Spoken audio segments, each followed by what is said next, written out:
ఇందులో కేసీఆర్ గారు ఏం చెప్పారు 5.4 లో మీరు చూస్తే ఇక్కడ నుంచి చూద్దాం. he stated that Pothredipadu project of AP does not have any water allocation by KWDT. 1. The project was operationalized to supply drinking water to Chennai. It was originally designed for 1500 cusecs in the then combined AP against the interest of Telangana. Later on it was extended to 11,500 cusecs, then to 40,000 cusecs, and now they are expanding to 84,000 cusecs and are planning to take 8 TMC per day. He further asserted that the water is being transferred by AP from Krishna Basin to out of Krishna Basin through the project with no water allocation to these projects by the tribunal and without appraisal of DPRs, and also without obtaining the required statutory clearances for these projects. He also stated that if AP continues with this project, the Telangana would construct a 3 TMC barrels at Alampur and draw water. He stated that only tribunal under section 3 of ISRWD Act 1956 can be a solution. నిన్న రేవంత్ ఏదో మాట్లాడుతుండు, కేసీఆర్ గారు మాట్లాడలే, జగన్మోహన్ రెడ్డి గారు నిలదీయలే, చంద్రబాబును నిలదీసిండు, జగన్మోహన్ రెడ్డిని నిలదీసిండు. కేసీఆర్కు తెలంగాణ రాష్ట్రం ముఖ్యం, ఆయన ఎవరి ముఖం చూడలేదు. ఇలా ఇది కేంద్ర మంత్రి సమక్షంలో, జగన్మోహన్ రెడ్డి సమక్షంలో పోతిరెడ్డిపాడు అక్రమ ప్రాజెక్టు నాన్ బేసిన్ కు మీరు నీళ్లు తీసుకుపోతున్నారు. బిడ్డ మీరు పోతిరెడ్డిపాడు ఆపకపోతే జూరాల దగ్గర నేను పెద్ద బ్యారేజ్ గట్టి నీళ్ళని గుంజుతా, ఆలంపూర్ దగ్గర బ్యారేజ్ గట్టి నేను నీళ్ళని గుంజుతా అని on the face of Andhra Pradesh chief minister KCR గారు మీటింగ్ లో హెచ్చరించింది. దీన్ని మాట్లాడాడు రేవంత్ రెడ్డి. ఇది చూపాడు. నీకంత ధైర్యం ఉందా? నువ్వు మాట్లాడతావా? ఫస్ట్ ఎపెక్స్ లో ఆనాడు చంద్రబాబు నాయుడు పాలమూరును వ్యతిరేకిస్తే కేసీఆర్ గారు పీపీటీ ఇచ్చిండు. అక్కడ ఇక చూడు, చంద్రబాబు నాయుడు పాలమూరును దత్తత తీసుకున్నాడు అనే పీపీటీ ఆయన వీడియో ఆయనకే చూపించిండు. బీజేపీ మేనిఫెస్టో చూపించిండు, కాంగ్రెస్ మేనిఫెస్టో చూపించిండు. ప్రధానమంత్రి మహబూబ్ నగర్కి వచ్చి పాలమూరు ప్రాజెక్టుకు అనుమతులు ఇస్తా అని ప్రధానమంత్రి మాట్లాడిన వీడియో చూపించి బీజేపీ ఒప్పుకున్నది, కాంగ్రెస్ ఒప్పుకున్నది, తెలుగుదేశం ఒప్పుకున్నది, ఎట్లా ఆపుతారు పాలమూరు అని చంద్రబాబు నాయుడు ముఖం మీద బల్లగుద్ది ఫస్ట్ ఎపెక్స్ కౌన్సిల్లో మాట్లాడింది.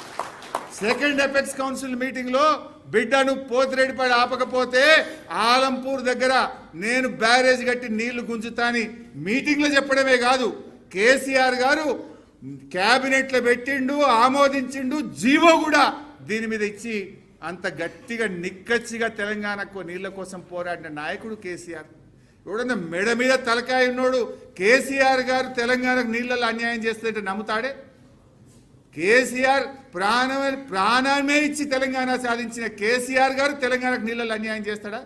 మెడ మీద తలకాయ ఉన్నోడు మాట్లాడే మాటనా? ఇగో రేవంత్ రెడ్డి రాజకీయాల కోసం రాష్ట్ర ప్రయోజనాల్ని కూడా ఫనంగా పెడతా ఉన్నాడు. అంటే ఇంత చిల్లరగా, ఎంత తప్పు. నిన్న అసెంబ్లీలో ఇంకో మాట మాట్లాడి స్టార్టింగే అబ్బాయి ఇంత బుద్ధి వచ్చిందా అని నేను అనుకున్నా. ఏమంటాడు, శాసనసభలో ఇక్కడ అబద్ధాలకు ఆస్కారం లేదు, శాసనసభలో మాటల గారడికి అవకాశం లేదు అని మాట్లాడితే ఇది చూసిన తర్వాత అనిపించింది నిజం అనే అక్షరానికి గిట్ట ప్రాణమే ఉంటే రేవంత్ రెడ్డి మాటలు చూసినాక అది ఆత్మహత్య చేసుకుంటుండే. అబ్బాయి అసలు ఇంత అబద్ధాలు మాట్లాడే రేవంత్ రెడ్డి నిజాలు మాట్లాడుతున్నా అని చెప్పి మాట్లాడితే ఆ నిజం ఉరిపెట్టుకుంటుండే కావచ్చు. ఈయన ఎన్ని అబద్ధాలు, అడిషనల్ సెక్రటరీ మాట్లాడిన దానికి కేసీఆర్ వాక్యాన్ని కలుపుతాడు.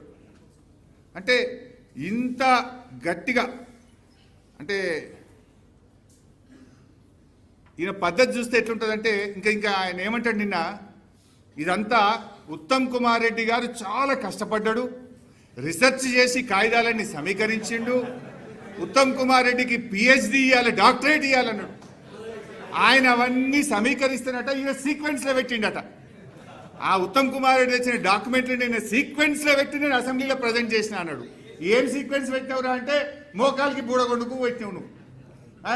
కేంద్ర అడిషనల్ సెక్రటరీ మాట్లాడిన దానికి కేసీఆర్ గారు మాట్లాడిన వాక్యములో సగం కలుపుతాడు ఈ పిచ్చి రేవంత్ రెడ్డి.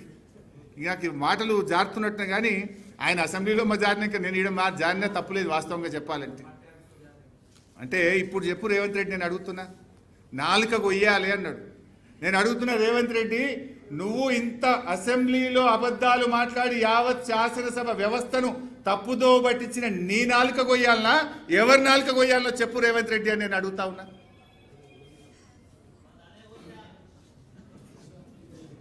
అసలు నా దృష్టిలో చీమునెత్తురున్నోడైతే, మనిషి అయితే, ఈ రకంగా శాసనసభను తప్పుదో పట్టించి ఇంత ఘోరంగా ఎక్స్పోజ్ అయినోడు చక్కగా రాజ్భవన్ పోయి రాజీనామా చేయాలి. మనిషి అయితే, చీమునెత్తురున్నోడైతే. అంటే నిండు శాసనసభను తప్పుదో పట్టించినావు పూర్తిగా. అసలు పైన 2 లైన్లు కింద 2 లైన్లు కలిపి చదువుతాడు. కిందికి వెళ్ళి మళ్ళీ మీదికి పోయి మీటింగ్ ప్రారంభంలో థ్యాంక్స్ చెప్తే ఈయన 299 ఇచ్చినందుకు థ్యాంక్స్ చెప్పిండు అంటాడు. అసలు ఈ మనిషివా నువ్వేమన్నా? సరే, నేను ఇట్లా మాట్లాడితే ఇప్పటికే నాకు తెలిసిన నా మీద దాడి చేపిస్తాడు, నా మీద అక్రమ కేసులు పెడతాడు, అవసరమైతే హత్యాయత్నం కూడా చేస్తాడు. దానికి నేనేం భయపడను. గతంలో వరద బాధితుల్ని పరామర్శించడానికి పోతే ఖమ్మంలో రాళ్ల దాడి చేసిండు. ఇంకా దీనికి నిన్న ఒక మాట అన్నాడు. ఏమంటాడు? నిన్న దేవుడి మీద ఒట్టు పెట్టుకున్నా అన్నాడు. నేనా ఏంది? నిన్న అసెంబ్లీలో దేవుడి మీద ఆన అంటే నేను అంత సత్యమైన మాటలు మాట్లాడుతున్నా, ఇక దేవుడి మీద ప్రమాణం చేసినట్టు అసెంబ్లీలో మాట్లాడి ఈ పుణ్యాత్ముడు. ఈయన గతంలో రైతులకు రుణమాఫీ చేస్తా, 15 ఆగస్టులోక రుణమాఫీ చేస్తా దేవుడా అని ఆడపోయి యాదాద్రి లక్ష్మీనరసింహస్వామి మీద ప్రమాణం చేసిండు, భద్రాద్రి రాముల వారి మీద చేసిండు, మెదక్ చర్చి మీద చేసిండు, మహబూబ్ నగర్లో జహంగీర్పీర్ దర్గా మీద ప్రమాణం చేసి దేవుణ్ణే మోసం చేసిన గనుడి రేవంత్ రెడ్డి నిన్న అసెంబ్లీలో కూడా దేవుడి మీద ప్రమాణం చేస్తున్నా, నేను సత్యమైన మాటలు మాట్లాడుతున్నా అంటాడు. ఇది సత్యమా? ఇవి సత్యమైన మాటలా?